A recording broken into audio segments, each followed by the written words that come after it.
just to, recap very, very quickly, everyone's would be different. Everyone has their own and what they define as their own values and stuff. I definitely personally believe that for anybody, it should start within, because what's really within is going to reflect out. And if you have the most beautiful outside but hate the inside, where you spend the most time with yourself, like nobody spends more time with you than you in your life. So you got to really love who you are, and what you're doing has to match up with how you feel about what makes sense and so forth. But just building and expounding on that, and I assume it went well since I'm talking to you guys today, so I guess we made the cut.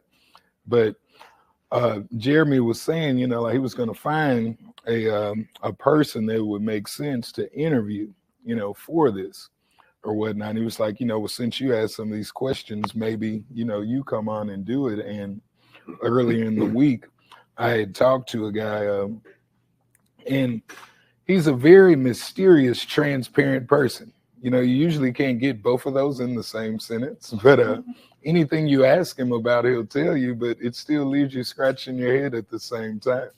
But from what I've learned from him already, I'm very excited about it, because I'm getting ready to learn from him myself. Do we want waterfalls before we start? We want to get him up here first? Yeah, we can do waterfalls first. Okay, yeah. We're gonna save the best for last. So at this point, what we do just for about maybe 45 seconds or so is just everyone just kind of closes their eyes. They just think about where they see themselves with everything really being what it needs to be, who you're around. I think everybody likes water, so we usually go with water or running water. It's peaceful. All of the tough things in your life, you've kind of got those knocked out. You're living your best life. You know what that life is. You're doing it with the people that you want to be doing it with. Everything is working in your favor. You're in good flow. You keep enhancing everything that is beautiful to you and rediscovering and learning more and more about it. Absorb that feeling, that smell, that look, that thought, and just be there in a moment. And we want to keep that same energy as we get ready to look at everything else. All right, we're going to get ready to come on out of there.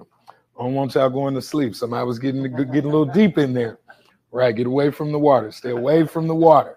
But at this time now, I will stand, because I would like to introduce to some and present to others our guest for Motivation Monday to discuss the ultimate blueprint, none other than Scott Phillips. Give him a hand as he comes. Thank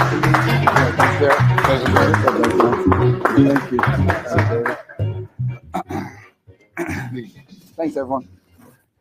Now, Scott, in case you were wondering, I gave it the adjective of like the most mysterious and transparent person, because he's so like gentle and has just such a good heart, and he'll tell you anything you ask, but he'll still leave you wondering other things, because he's only going to tell you what you ask, Well, I will say this: as long as you ask something about me, I like talking about myself. Of course. Like now, y'all are going to love this interview, because just from the short moments that we were able to talk earlier this week, I'm like, yeah, this is going to be good. So a few of the things that I did learn was an extensive background in the music industry, dealing with a lot of the who's, that may be a part of everything he doesn't want to disclose, but he's worked with, those people, whoever they may be, depending on what he wants to talk about. We'll get into that later. But I've also known him from everything I've learned about him to be like a huge, great family man, have really high family values in his life, and also nothing less than a successful serial entrepreneur. So with all of those things, Scott, we had had some other talks, and we kind of singled out some different values, but just for your own framework to paint a picture for yourself before we get more into the ultimate blueprint.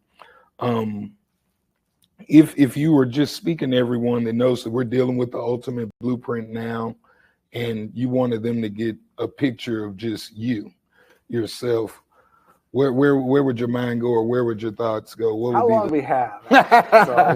So, I'm, again, family man is what it starts with, for sure. but it does start with you too. I mean, with me. I mean, I joke about liking to talk about myself, but I that's a big part of it. Like, I mean, you got to have sort of confidence and being able to motivate yourself and have a passion for something other than just family. Again, and so from the entrepreneurial side, I worked in the music industry for a long time. So a good friend, a good boss to people. But then on the entrepreneurial side, I like things that provide a challenge. I've gone through 2 different businesses, which we can get into, but yeah, that drives me, like the next thing, driving me to the next thing.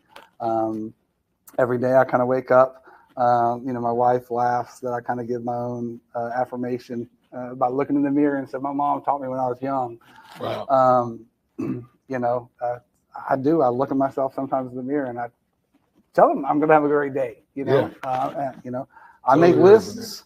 I make lists every day. I make lists. made a list last night of 12 things that I wanted to accomplish today, and that kind of gives me going. That gives me kind of drive to want to do better and ultimately be a better person, not just with my family, but also in business. Okay, and that's kind of the core of who I am. Mm-hmm. So he told you everything and still nothing at the same time. So mysteriously transparent. I promise I won't get into politics at some point. No, it's great. That's beautiful, and I think that a lot of people never really grab hold to that at childhood, unless they had someone that already knows those values to give them those kind of exposures to remind themselves of certain things. So I see, like, you started out like with an ultimate blueprint, even as in your childhood. Definitely so. I mean, awesome. My mom was a very positive person, and kind of instilled that with me. My parents both were, but my mom was really that person who kind of, if you want to go get it, if you want to go get it, you can go get it. At the end of the day, not necessarily holding yourself back, right? But really kind of reaching for the stars, so to speak. Your highest potential if you can get. Got to pause for a quick second, y'all. Sorry, I just got to fix the mic. I'm sorry, y'all. We are live, but it's all love. All right, there we go. All right, cool. Absolutely. So, you were speaking about like the list, and you'll make the list with where you're at, and like just how you have yourself grounded and so forth. What does it do for your days or your demeanor when all the list is completed, or not all of it? Or that's a good question. I mean, it really gives me something centered to where I can stay true to my list. Sure. But I got to get these things done. Of course, things get pushed to the next day or even the next week, because sometimes hey, I couldn't tackle this today. Right. But at the end of the day, they're personal lists. There are also goals, that I have things to do from a business standpoint as well. Majority of my time is definitely business stuff. And the way I kind of look at it is, it kind of feels good when I hit that button almost to check it off. Yeah. I got that done. I used, back in the day before smartphones and everything, I had a Franklin planner. And my dad bought me a Franklin planner. Nobody knows what that is, but they're amazing. And that's what it is. They have checklists. And so that's what my dad had. And I remember my dad bought me my first one. I was probably going to school. I guess I was probably 18 years old. I was getting to go to college, and he bought me one. And so, it sort of is exactly like the list now. And that's kind of where it started, 32 years ago, basically. And I still do it to this day, because that helps me stay focused. Because I'm sure everyone out there, you look at all the things you need to accomplish over the next week, the next day, the next couple hours. I mean, it could be, hey, if you put it all out there, to some people it can be overwhelming. To me, it's not. It's not overwhelming. Why is that? I think it's because I've been doing it so long. Okay. I think because I started, and I think that I look at it as in, I want to accomplish those things. Like, I want to check those lists off. I want to make those lists happen. because I can't stand it when I wake up and I'm thinking I only got 3 things to do today. At the end of the day, like I need to come up with some more stuff that I can put on this list. But again, I know people. I've met people and worked with people and who have problems with the overwhelmness that it can have, and I don't get overwhelmed. I mean, right now I've got 2 different businesses going on, roughly 7 retail locations between two different businesses and stuff. And my dad, my family members, they're always like, "What are you doing? Like you're going crazy." And I was like, "No, I keep it all together. Yeah. I concentrate on these things, and plus I have great people working for me. But that's the only way I could do it. If I didn't have that list, that'd be tough. Yeah. Like if I didn't have that sort of center there to go back to, that would be tough. And don't get me wrong, it can get the list can get long, but if you kind of stay true to it, that hey, I may not want to accomplish this today, but I need to accomplish it. I need to go ahead and get this done." Okay. Yeah, you gave me a lot to unpack right there. Yeah, no, there's a lot. No, that's good. That's good. But a great segue, because like what I got out of that right then was that just like you always hear now about things like childhood trauma and stuff like that, but it just made me think, and I don't know if it's already a word, but it will be now, but childhood treasures, because it seems like you had a lot of things that, like, whether it was your mom's side within the mirror, if it was your dad with the Franklin planner, with her telling you to go ahead and go get it, or just desiring to do it, and that's really why you're really keeping going at it. It seemed like that blueprint that was there, it's lasted still this entire time. For sure, I would agree 100%. Yeah, I would agree 100% because I know people too who didn't have that growing up, like who didn't have, and again, not to toot my own horn or anything like that, but I know people who are not as successful. And I know that like they didn't have that. They're still figuring that out. Right. I've been doing this for a while now, having these businesses, working in the music industry. The music industry, we ran, I think I had 9 studios to book. So I had 9 studios to coordinate. But my dad was an air traffic controller. So, okay. So now it's making sense. So my dad I'm picking up the genetics. My mom was a teacher, and my dad was an air traffic controller. Sure. And at the end of the day, air traffic control, you're all over the place. Right. You're this plane, organized chaos. Organized chaos. Yeah. And my grandfather was the I guess he ran a conference center. So he ran like that conference center groups coming in and stuff. There was always stuff going on and stuff. So it's been in me since the day I was born. Right. Like it's been in me since the day I was born.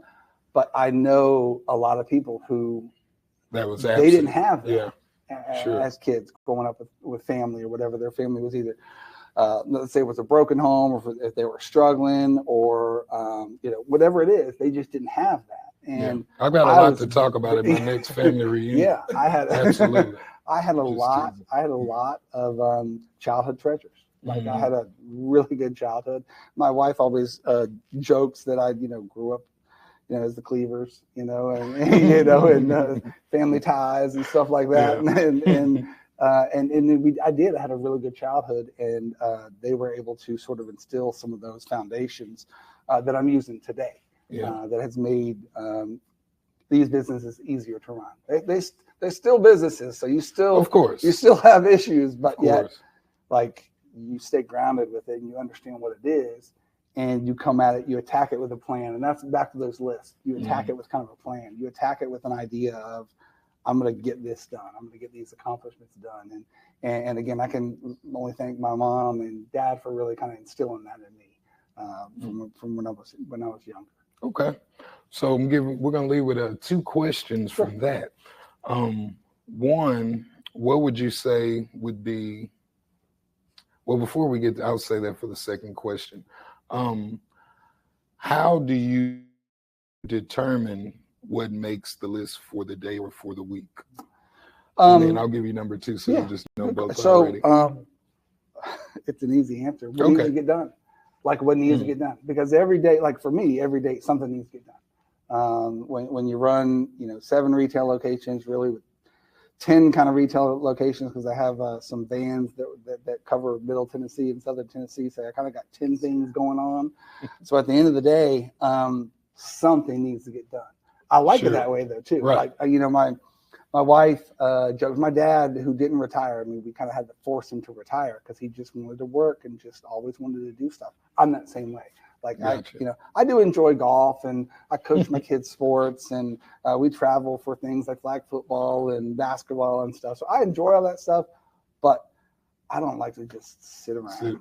I get it. I feel like I'm not getting something done if I'm just sitting around.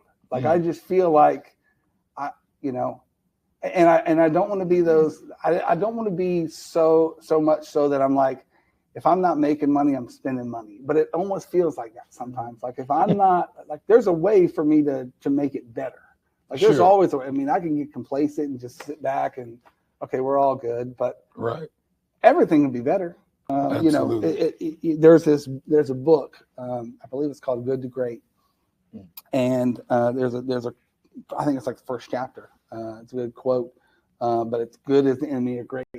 And I firmly believe that. Like, I firmly believe that. Too many people get complacent with it being good and don't let it get to that great. So when I look at those lists about what's going to make the list, I know, okay, I got 4 or 5 things that have to get done because they came up over the weekend or they came up yesterday or whatever it is.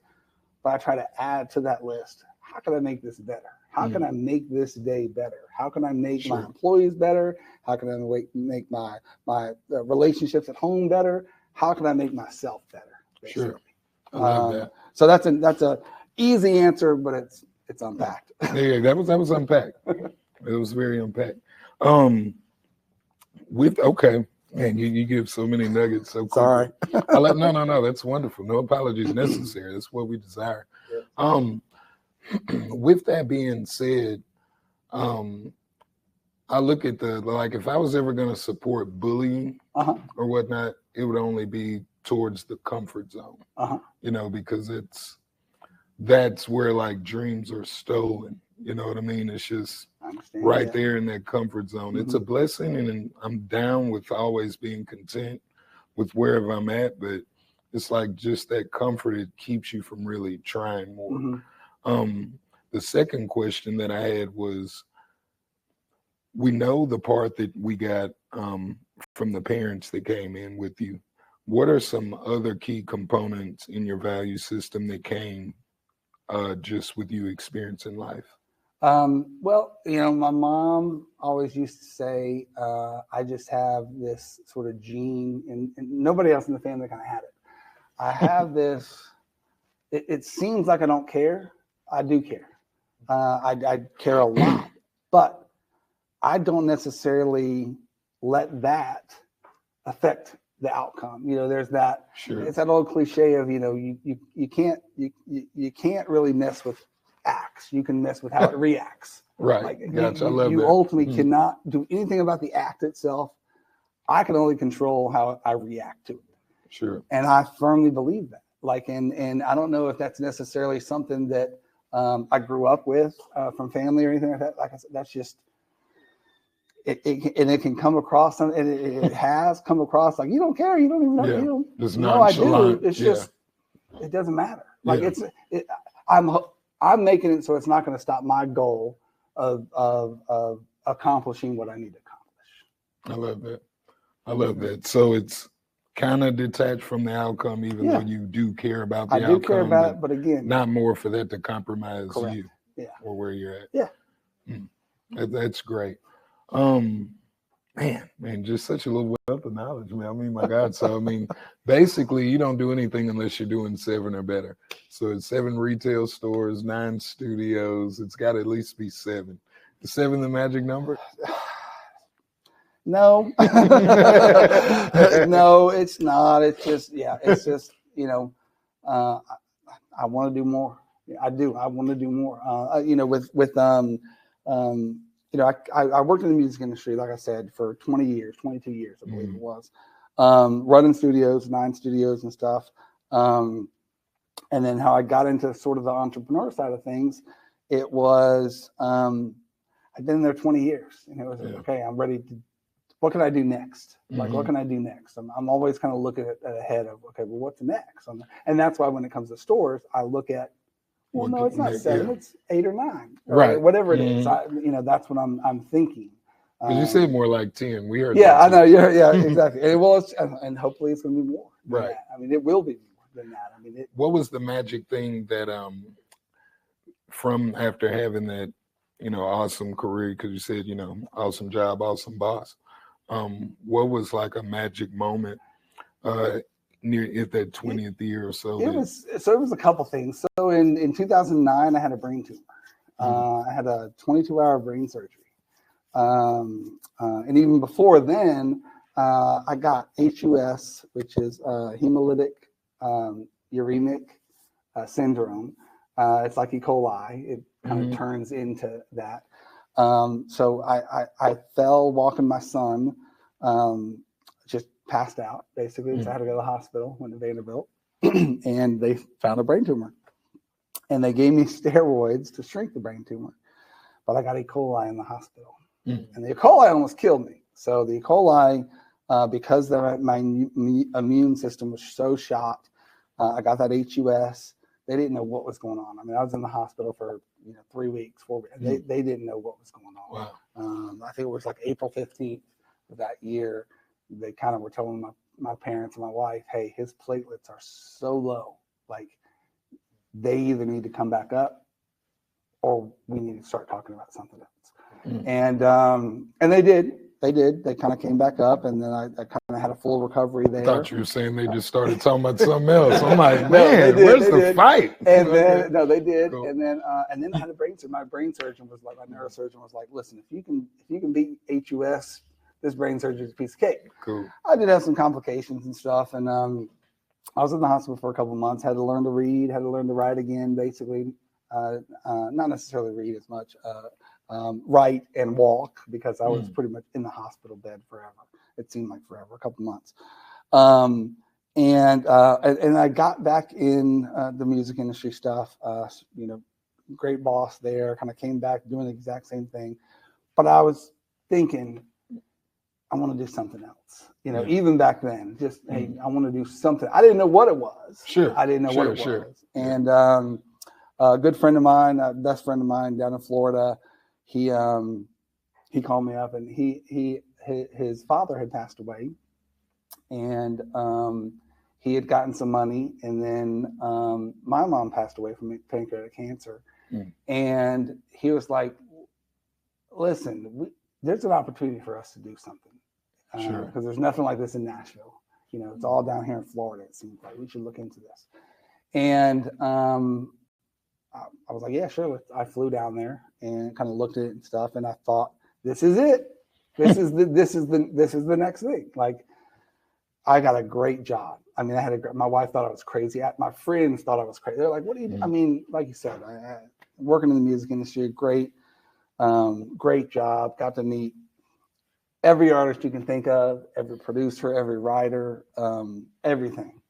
Living the dream, so to speak. Sure. It was fun. It was a lot of fun. I always say 20 years in the music industry is like 40 years in real life, though, because it is. It's 24/7. It's go. And I kind of felt like I want to do something for myself. Like, I want to let's do this business. Let's go and open up this business. So there's a franchise called You Break I Fix. We bought 3 locations. Okay.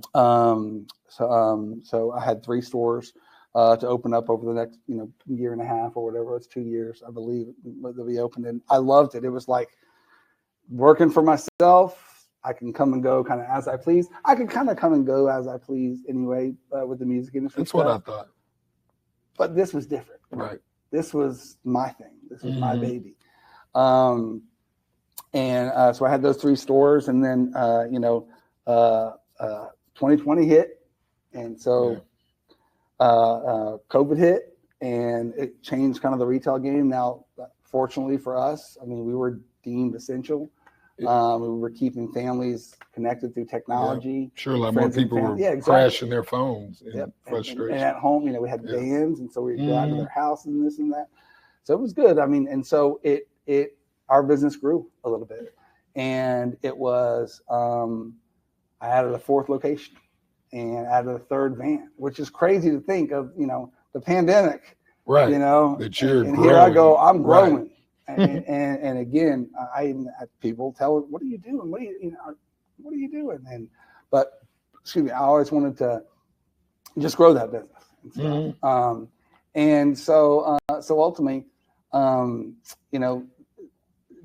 side of thing, it's kind of a well-oiled machine. I had it kind of running. I had some really good team members and stuff, and I was like, "All right, what's next? What's next?" I was looking at that 10-year mark. Mm-hmm. That was 2015, 2016 when we opened. So I was thinking of that 2025, 2020, somewhere around there, 2024, 2025, I probably want to do another business. And so I got involved in another franchise about a year ago, franchise called Paymore. With Rubric I Fix, we fixed smartphones, tablets, PCs, Macs, all that stuff. And then with Paymore, it was buy, sell, trade electronics. So similar, but great synergy between the two businesses. Sure. About what we do here and what we do here. And so, I bought the whole Middle Tennessee market. So I was like, which my wife was like crazy. She was like, "What are you doing?" And it was on my list. So it was, hey, I don't want to do this with just 3. If we're going to do it, I want to own the whole Middle Tennessee market. I want to go up to, I want to be 7 stores. Sure. 7+, I'll say. But I love it. Yeah, it was and it was something that just again, back to the original stuff that I was talking about. I'm always kind of looking for that next thing. It's not not being satisfied, but it's just wanting to improve, wanting to make things. I resonate 1,000%. I mean, I 1,000% resonate. Yeah.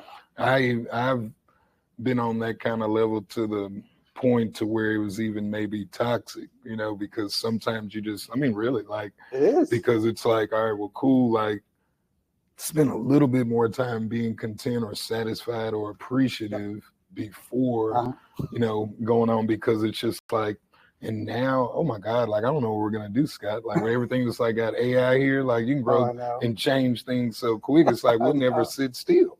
You know what I mean? So it's kind of weird like that now, but on your track, even if it's like if say, for example, it ends up just, well, this part is just kind of automated, I'm not as in it anymore, but it's still mine, it's still my baby.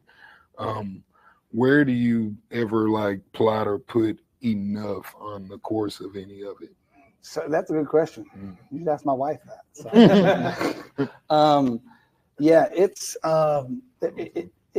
That's hard to answer because again, at the end of the day, are you looking at it? Yeah, you're looking at a goal.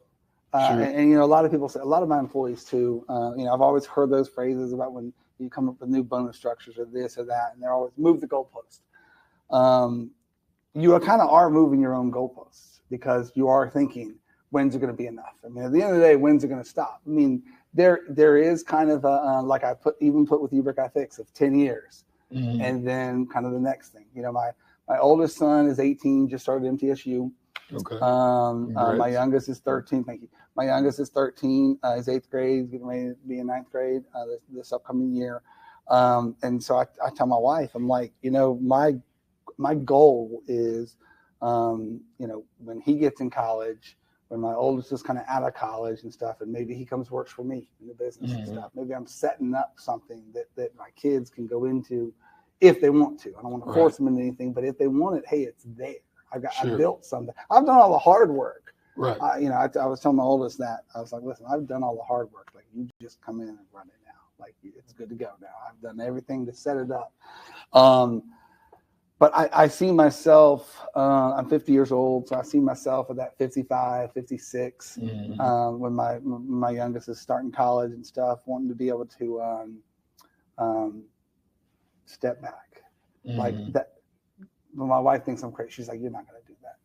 I'm gonna have to side with your wife on that one. You're not gonna. You can't do that. I think what's gonna happen is it's gonna happen. Your son's gonna help you automate what you hand down to him, and he's gonna come with some great idea, or either the 13-year-old then at that time. So that is what I talked about as well. I thought, okay, yes. Well, in 5 years, okay, well, let's get rid of these two. Who knows what the world is then? You know, who knows what's going to happen in 5 years? Godfather of the game, Scott is in here. Who knows what's going to happen in 5 years? Yeah, right. So, I can see it. You know, for there to be, I want to be able to come and go as I please. Sure. Not have that responsibility to the point of where I can't coach flag football. I can't go parents' weekend at college. I can't go to my wife for dinner or whatever. I don't want to miss out on those things.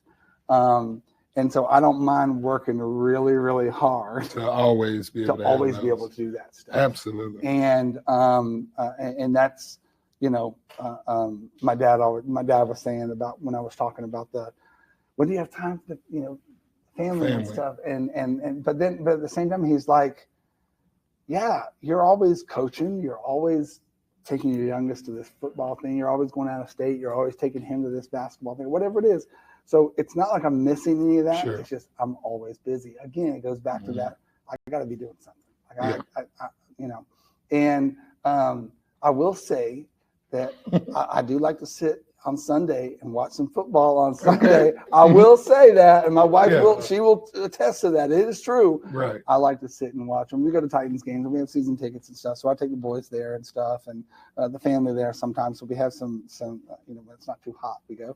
But like yesterday, it was crazy. But I like to sit and chill and watch some football on Sunday. That's my kind of day to rest. Got that, and then from this, I think we're gonna probably interact with the audience and for maybe a minute, and what we're all gonna be kind of looking at is then we'll come right back to it for the second and final half. What is your main, I guess, top 5? I'm sure it could be a bigger list, but top 3 to 5 non-negotiables that you have now, being a person that can kind of do what you want or not do. What are your top 5 non-negotiables? You mean from a business standpoint? No, just overall, just period. It can be from any side. It can be from personal, family, business, next thing, any of it. So, you know, there's a couple things. One thing is really kind of like umbrellas 3 things. Out. Well, one thing kind of umbrellas, you know, when the business side. Show up on time. Yeah. Okay. Work hard, and make sure you show me some respect. Okay. I mean, seriously.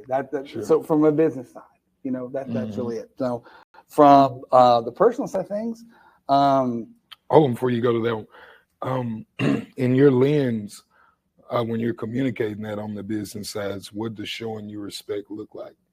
How does that become? Working hard and showing up on time. Gotcha. Okay. I always tell them, hey, if you do these 2, this third one already happened. Right. I always tell them that all the time. I mean, I love it. I do. I tell them that all the time. And you know, like I said, I'm 50 years old, and I was talking to I had a doctor's appointment recently, and the doctor was asking me, you know, God, you have a lot of businesses. Like, how in the way? He's asking me. He's like, God, that seems so stressful. I'm like, you're like a surgeon, man. What are you talking about? You're dealing with life and death here, man. You're a surgeon. Look at who's talking. We fix some phones, man. Right. Come on, man. So, but I tell him, I'm like, he asked me, what's the hardest part? I said, the employees. Like it's a different level of the kind of employees that I'm working with right now. They have just a different mindset about life and how they were brought up versus how I was kind of brought up as far as work ethic and stuff like that, and motivation, getting to motivate them, finding out what motivates them. I mean, I have conversations all the time with my business consultant and other owners and stuff. What are you doing? What are you doing to motivate your what's working? Right. You know, and because what works for him is not going to work for her. And that's the hardest part. And so that's why I was telling him, I said, and so it comes down to, hey, listen, I need you to show up, and I just need you to work hard and do your job, basically. You know, everything else kind of takes care of itself. Beautiful. Again, we're and this goes back to my music industry days. Things happen. Like, I mean, things happen in the studio world. Things happen. Microphones, crackle out. A piece of gear stops working. A string gets broken on the instrument and stuff. Those little things. It's what happens. Mm-hmm. Those things are expected. In the music world, it was, hey, make sure we have plenty of food, coffee, and air conditioning. I mean, seriously, little things like that. So, so when I go back to business stuff, that's why I tell my guys, I'm like, listen, just do what we're supposed to do, and kind of work it together. And from the personal side of things, I mean, from a non-negotiable standpoint, I mean, again, I do everything I do for my family, and so I wouldn't say that I have like a that I would treat it kind of the same way from the business side of things. I have a pretty good life. Sure. We have fun. Both my boys are great. My wife's great. Her grandmother, who passed away this summer, we moved them from her dad and her grandmother in to live with us. Sure. For and I guess 4 or 5 years now, and so having that family, having my kids grow up around them, has been great. Was really a great opportunity for them to kind of also learn how other people kind of grow up, other people's experiences. She grew up on a farm, in the middle of nowhere, basically in Montana, and so like for me, when I look at like my family being here, all my business stuff is here, but they work together. Like they have to work together. Absolutely. If I know that doesn't really answer the question, but that's the easiest way of putting it. So to answer it again, for your non-negotiables for the family, if you gave us just 3 words, one for each. I mean, you don't have to live with it, of course, it's your family, but just for a moment in space for this to help, if we could give 3 pillars. I don't even know that I would have a non-negotiable. I mean, well, not towards them, but yeah, I know. Just this is why I'm gonna always, like be present in this way. I'm always gonna. I'm gonna always. I mean, I'm gonna do everything I can. I'm gonna do everything I can to basically. I want my family and my kids to have the kind of life that I've had. Mm-hmm. I want to be able to provide that kind of life. I want to be able to instill those same things that my parents did. I want them to have a learning and growing environment and understand that whatever you want to make the day, you can make it. Yeah. Like, don't get discouraged. I mean, it's okay to look at overwhelmness and being like, but don't get discouraged and don't look at the glass half full, glass half empty, that sort of thing. Don't look at it as something that's a detriment to your health, to your life, to your family, to your relationships, all that stuff. I mean, if you go about it positive, it'll all work out. It'll all work out. Totally agree. One of my mentors, he says, and then we'll break.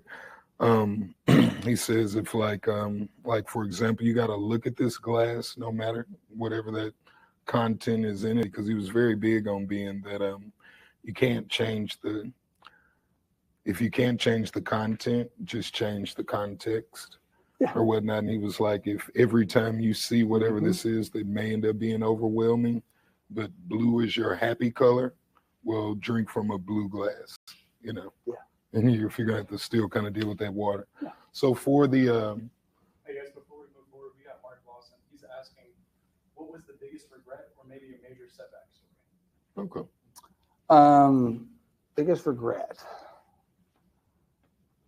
Personally, or business wise, or did he distinguish? Business wise. Yeah, okay. He's asking in context.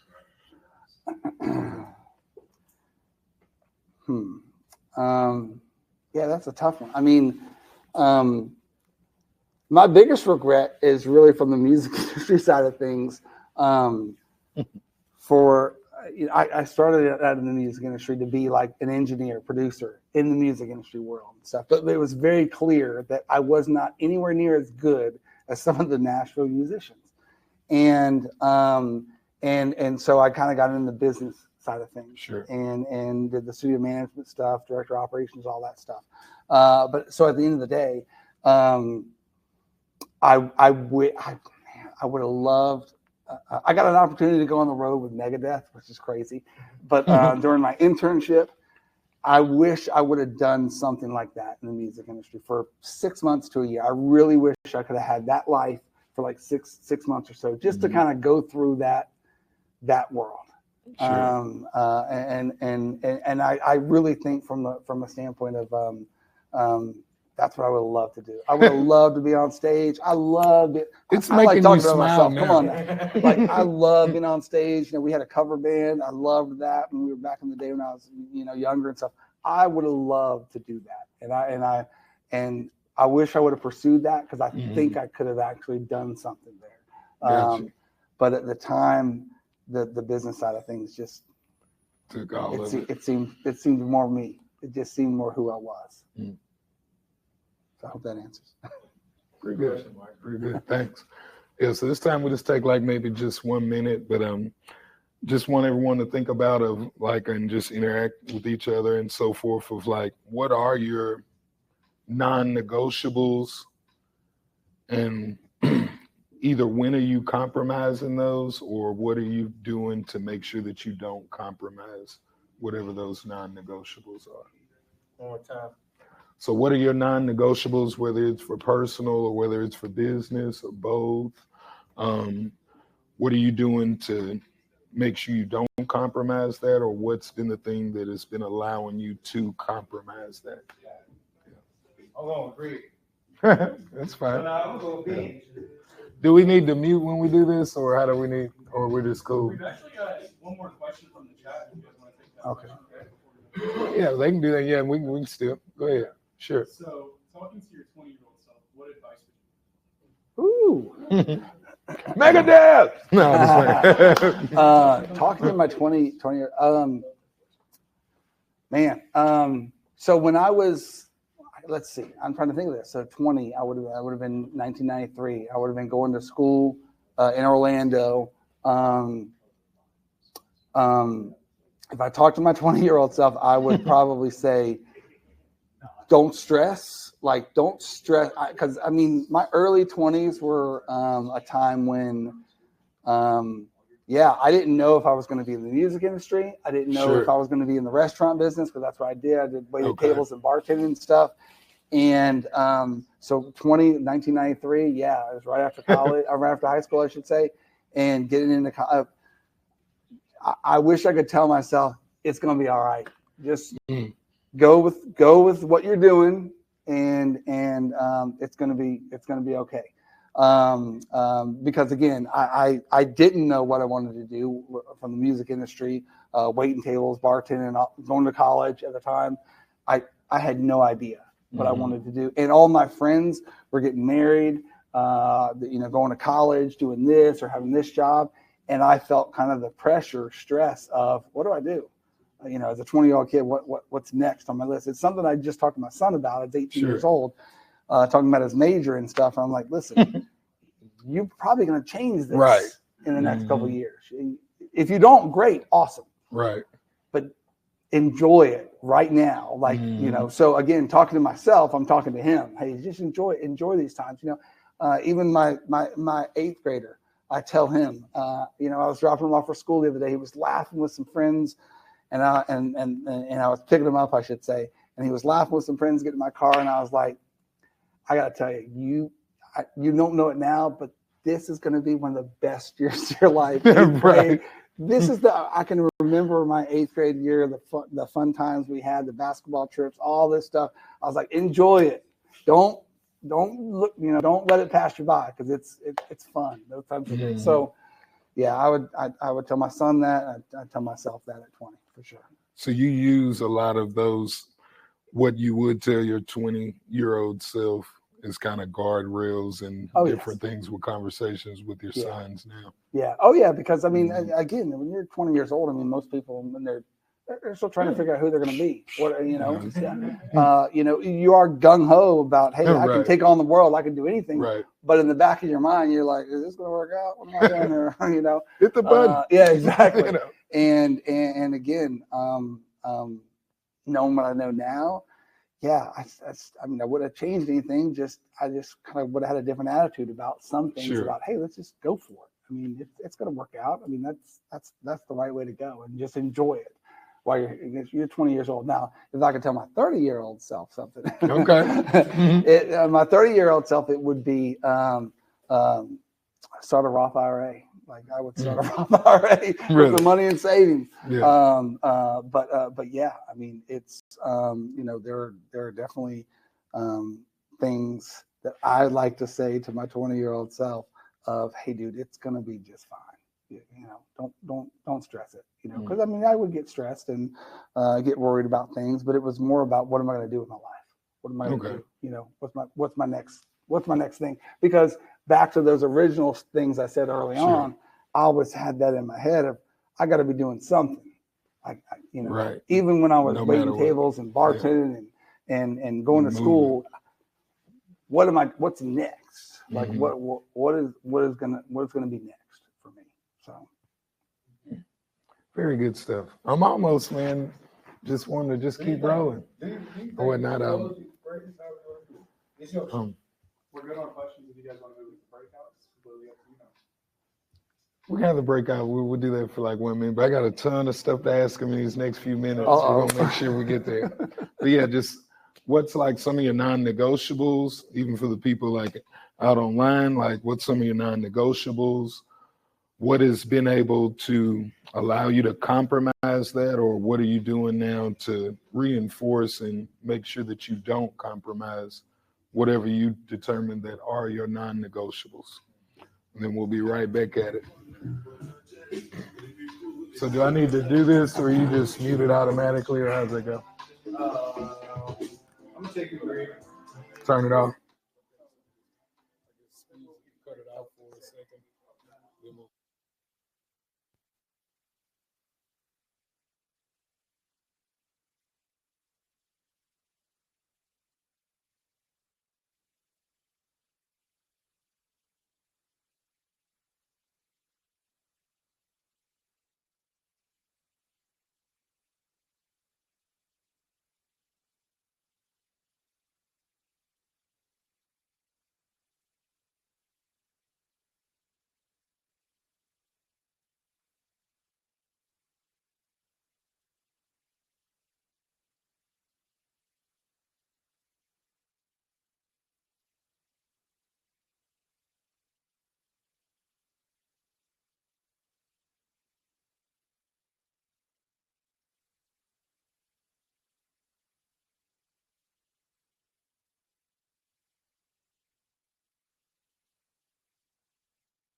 brother. Yeah, they're staying. All right, well, welcome back, guys. We're back at it. Nice. Yeah, welcome back again. I didn't know we were going so long. We try to be pretty punctual, since that was one of his pet peeves. We don't want to get on Scott's bad side either. So hey, I missed 7 calls on this thing. Oh man, yeah. We're making it worse. He's laughing, but he's really gonna be mad about that. No, I'm just kidding. He knows. Because it's messing with his list, man. But yeah, we've gotten so much great info from you, like in this time. Just really thank you for that. We're not gonna go more than maybe 10 minutes, and we'll wrap everything up.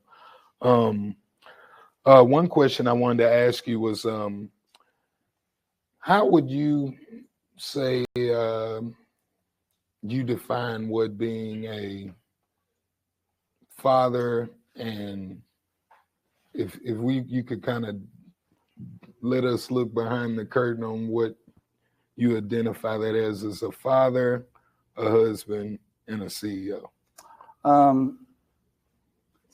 3 things, probably. But they all have being present is number one. Mm-hmm. That they're all 3 are going to have. When I look at the kids and being a father, being present, being there, which is kind of like being present, but being there for them when they have struggles, something they can learn from. So almost a teacher, being a teacher to them. From a husband, you got to be present, and I'm not present all the time. I mean, I also say it. I'm not there all the time. Sometimes I struggle with being a father and being a business owner, and then that takes third, and I like to move it around to where, like I was saying about, hey, I want to go out with the wife. I want to be able to have a date night because we've got this going on, because I know I've got a new store opening up over here, or I've got a flag football game over here, something like that. So, being present, also as a business owner, being present. There is an absentee owner aspect of some things, but it doesn't work. For me, at least, it doesn't work. Sure. I hate to say that I'm a control guy, but I'm a control guy. Jimmy's laughing. I want to know what's going on in my stores. Yeah. I want to know, because they're a reflection of me.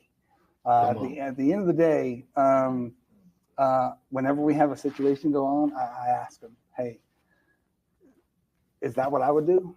Because if that's not what I would do, I don't want you to do the same thing. I would never tell a customer this. We would never have a situation going on like this. Again, back to that respect thing. Sure. Of working hard and stuff. I mean, respect me, because it's my name. It's me. I'm the one out there. At the end of the day, he or she can go find another job at another place. They can. I'm not doing that. This is my baby. This is one of my kids. This is just like one of my kids. At the end of the day, I put so much work and effort into it. So you got to be present for sure there. And I would say, the parent and the husband is kind of they get molded in together sometimes. Sure. Because being a good parent and can also be being a good husband, taking care of the kids, making sure that things are taken care of, schoolwork's taken care of, sports stuff is taken care of. But you got to be there. You got to be involved. And for me, I want to be involved. It like I said, from early on, it looks crazy sometimes when you think of all the businesses that I have. I'll sign up to be a coach. Right. I'll, when are you going to have time? Well, I'll make time, because that's important to me. Just like this is important to me. Don't get me wrong. This is not saying this isn't important, but I have to have balance. I have to have a work-life balance. And there are times when I'm opening a store that it can shift a little bit, because, hey, these next couple of weeks, I really need to focus and do this. And then there's other times where it's like, you're not going in today? I think I'm good.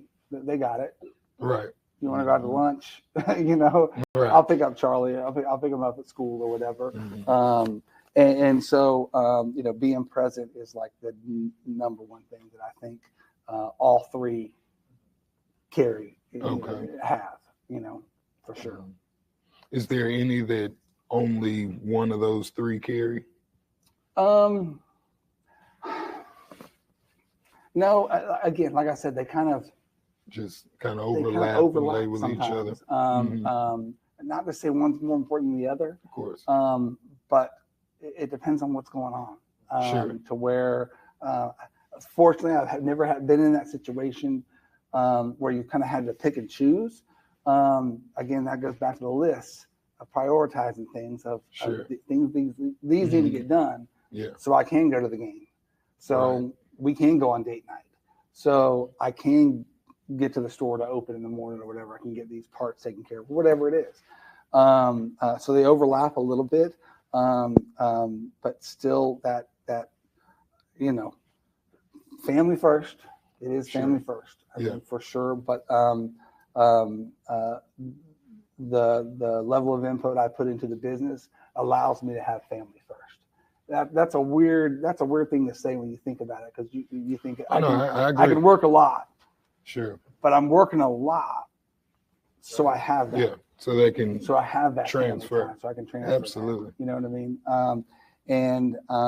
It took me a while to kind of learn that and figure that out, of how to balance that. Because there were times, and especially when I was in the music industry, because we were 24/7 there. Now, granted, as a business owner, you're 24/7 as well. But in the music industry, it is 24/7. Stuff's going on. You get a phone call. You're doing 2 for 1. Yeah, you get a call 11:30 at night. So and so wants to come in tomorrow morning or whatever, and so you're figuring it out. So your night never really ends. But you kind of have to, and that was kind of what the beauty of being a business owner and entrepreneur, because even though I knew I'm taking on a lot of responsibility, I'm freeing up a lot of time as well to be able to spend with the wife and the kids. How much of a difference has having a quality support system helped with your family and business dynamics? So family, believe me, if she wasn't on board, I wouldn't be on board. Having her support. This is going to go out to the world. I know. Get you in there, no. But having I'm asking you the right questions. Having her support is huge. There's no way I could. Come on, let's go. There is no way I could do what I do without what she does. Absolutely. Not just for at home, not just for taking care of the kids and the laundry or doing anything like that she does, everything at the house, but also the support of me of, hey, do you need, hey, I was looking on this. She'll call me up and she found a site, a new retail location. She's like, oh, this would be a great place for a store. This, have you ever thought about this? Stuff like that. Like, she is a partner without being a partner. Like, she is a business partner without being a partner. I could not imagine trying to do it, trying to do anything without having her there. And from the business side of things, you've got to have a great team. Like, you've got to have a great team. And if you don't have a great team, then that's going to suffer on the personal side and the relationship side, because you're having to put so much work in and effort. And I've had that happen because I've lost good people. A lot of people, you hear that thing of employees are everything. Employees are everything, but it's the right employees. It's not necessarily just employees are everything. You got to have the right team. If you don't have the right team, then you're working over the top. You're working harder for some of their things that you got to cover and got to do this and got to do that. They're not even always getting 1 and 2 down right. Correct. Exactly. So, and so they work together. That balance, kind of that work-life balance, works together. And again, if I don't have the good employees, I don't have the good team, I don't have the good structure there, this is going to suffer. Yeah, you're not going to have good date nights. And I'll be honest, if this isn't there, that's going to suffer. Right. Like if she just has no interest in it, I'm out on my own trying to figure out what in the world I'm doing. That's a terrible idea. It's a terrible idea. Right. Like that's just not how it works. We've been married since 2003, so we've been married 21 years. And yeah, she's been through this. I mean, even from the time of me and my brain surgery, she pretty much nursed me back to health. I mean, she pretty much nursed me back to health. That she was a assisted living director for a retirement community. So she kind of already had that sort of, natural, just caretaker. I want to be. And so again, she literally nursed me back to health. Wow. Was there by my side the entire time. And so with the business, she's by my side. Like sure. I try to run everything I can. She doesn't. She'll tell you, I don't know. She'll tell you, I don't know what you should do. I don't know what you do there with that. You should ask somebody, call somebody. They might know. And she'll give me the right advice to point me in the right direction. She may not be, Bill Gates or whatever, have this, about how to run a business and do this, but she'll tell you, hey, you should think about this and you should talk to so-and-so about this, and kind of just open my mind up a little bit more. And so having that is going to balance that work side of thing out a lot. Awesome. Definitely a lot. That's amazing. Well, guys, we're not going to disappoint on, keeping our punctuality, as he said. We've been present, or whatnot. So we're checking 1, 2, and 3 off with Scott. Again, want to stay on the good side, but Scott Phillips, you have been amazing. I mean, we could just talk to you for a long time. I can talk another hour or so. I don't want you to go past 7 missed calls. I got you, brother. I appreciate right. Yeah, it's already at 12. Thank you for having me, though. It was a great talk. Oh, my God. Like, again, you're I don't great. mind talking about myself. Like I said, I'm fine with that. Yeah. You gave us just a great summation of how ultimate blueprint kind of unfolds. And we really appreciate you just sharing that. One last closing question, and we'll end. What has been your delineation between success versus fulfillment? Ooh, that's a good question.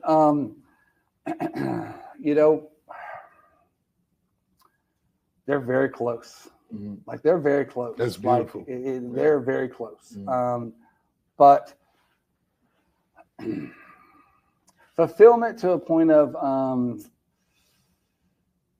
I don't feel like I'm ever going to have fulfillment on stuff, but I think I'm going to always have success. Does that make sense? I feel like a success. I feel like the businesses are a success. I feel like what I'm doing is a success. But do I have a fulfillment? Yeah, I have a fulfillment, but I want more. I want more. There's more to fill. So your fulfillment is access to more. My fulfillment is access to more. That's a good way of putting it. Okay. It is. It is. And I think, like I said, I think they are so close together. But there's that fine line. Sure. I don't necessarily feel like I have to have the fulfillment to be a success. And I don't feel like I have to be a full success to have that fulfillment. Sure. There's such a fine gems, y'all. There's such a fine line there. Sure. Well, thank you guys for coming out for Motivation Monday. Hope you got as much as we've gotten out of this. Scott, tell us where to find you, how to find you. So I have 4 retail locations for You Break I Fix. One in Brentwood, one in Murfreesboro, one in Cool Springs, and one in Spring Hill. We also have 3 mobile vans that cover all of Middle Tennessee and Southern Tennessee. Again, we fix smartphones, tablets, PCs, Macs, game consoles, drones, all that stuff. And then my new franchise has been out a year is Pay More. I own the Middle Tennessee market, as I said. So I have stores already open in Midtown, Hermitage, and we just opened in Murfreesboro. It's hard to find me. You asked where you can find me. I'll be in one of those 7 locations usually if I'm not at home chilling with my wife having lunch. Ladies and gentlemen, Scott Phillips. Thank you all for Motivation Thank Monday. You. Great job. Thanks, man. Absolutely. On stage rocking out.